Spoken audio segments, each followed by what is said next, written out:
Visa મળવા માટે astrology સિવાય શું ન્યુમરોલોજી પણ એટલું જ અગત્યનું છે? તો એની પણ મદદથી ઘણા બધા કામ સરળ થઈ શકે છે, કારણ કે આજકાલ ઘણા બધા લોકો નંબર્સ પર બહુ જ ફોકસ કરે છે. પછી મોબાઈલ નંબર હોય, ગાડીનો નંબર હોય, કે પછી કઈ પણ વાતનો નંબર હોય, ઇવન ઘણા વખત કાઉન્ટરનો નંબર કયો આવ્યો છે, લોકો એ પણ વસ્તુ પર ફોકસ કરતા હોય છે. તમારું શું માનવું છે, બાબુ?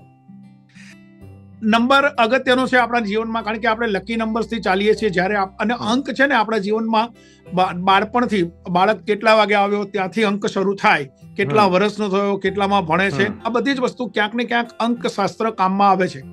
તો મેં ભૂતકાળમાં પણ લોકોને કીધું છે, અને આજે પણ કહું છું કે તમારા 2 લકી નંબર્સ હોય છે. તમારી જે ડેટ ઓફ બર્થ છે એના ઉપરથી જન્મ દિવસ છે એ તારીખ, માની લો કે 1 તારીખ છે તો 1 નંબર, 18 તારીખ છે તો 8 ને 1 9 નંબર. એવી રીતે તમારો મૂળાંક અને ભાગ્યાંક, આ 2 વસ્તુને ધ્યાનમાં રાખી તમારા લકી નંબર નીકળે છે. એ દિવસોની કોઈ પણ તારીખમાં તમે વિઝા માટે તારીખ લેશો તો તમને વિઝા મળવાના ચાન્સીસ વધી જાય છે.